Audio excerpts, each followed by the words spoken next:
C'était le grand favori de ce Tour de France, mais après 2 années de règne, Jonas Vingegaard est vaincu.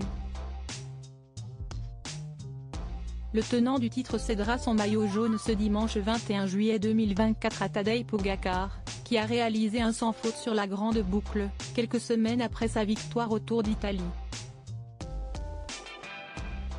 Dans les colonnes du Parisien, on apprend ce samedi que Vingegaard, déboussolé par des soupçons de dopage et son échec, s'est effondré dans les bras de sa chère et tendre devant tout le monde.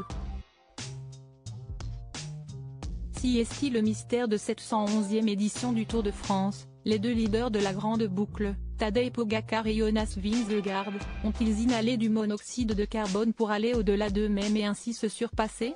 Dans une enquête publiée le vendredi 12 juillet dernier, le site Escape Collective affirmait qu'au moins 3 équipes présentes sur le Tour de France utiliseraient un recycleur de monoxyde de carbone, une machine à plusieurs dizaines de milliers d'euros censée améliorer les performances des sportifs. Parmi ces 3 équipes figurerait celle menée par Pogačar et Vingegaard, la Team Way Emirates pour le premier, et la Visma Lease Bike pour le second. Des soupçons récurrents, qui ont entaché le parcours des 2 grands hommes du Tour, alors même que tous les tests de dépistage réalisés pendant la vingtaine se sont révélés négatifs.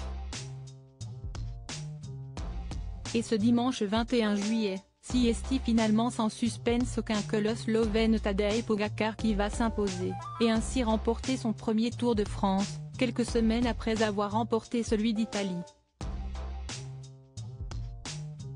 Une consécration pour le jeune homme de 25 ans, qui, avec 3 minutes d'avance sur son challenger, permet de mettre fin aux victoires de ce dernier. Les 2 dernières éditions ont été remportées par Jonas Vingegaard, mais ce dernier a bien du mal à avaler la pilule. Ensemble, ils sont plus forts en effet, comme le révèlent nos confrères du Parisien ce samedi 20 juillet, Jonas Vingegaard s'est effondré dans les bras de sa chère et tendre à l'issue de l'antépénultième étape qui s'est déroulée ce vendredi, et à l'issue de laquelle le tenant du titre a compris que la victoire lui échappait. L'écart creusé par son rival est en effet irrattrapable, plus de 5 minutes, et Jonas Vingegaard sera donc second de ce 111e Tour de France, et ne réussira pas l'exploit de réaliser 3 victoires consécutives.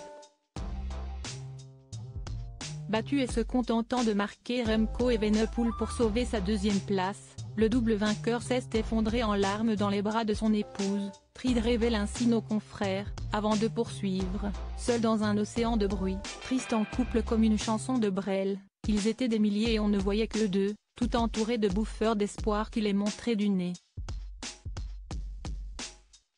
Un câlin réconfortant que Jonas Vingegaard a immortalisé, en publiant les clichés pris sur son compte Instagram, en guise de post de clôture de ce Tour de France réussi à moitié.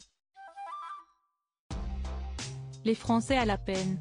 Dans le détail au classement général, Tadej Pogačar devance très nettement l'ensemble de ses concurrents, avec 78,50 contre 78,55 pour Jonas Vingegaard. Le Belge Remco Evenepoel ferme le podium. Cette année, aucun Français ne figure dans le top 10, alors même que 2 Français se sont imposés sur les 2 premières étapes du Tour. En effet, la première étape a été remportée par Romain Bardet, et la suivante par Kevin Vauquelin. Mais ils se sont finalement laissés devancer peu à peu par leurs concurrents, et se retrouvent désormais loin derrière Gall, Martin, Yates, Buitrago, Ciccone, Jorgenson, Yates, Rodriguez, Landa ou encore Almeida.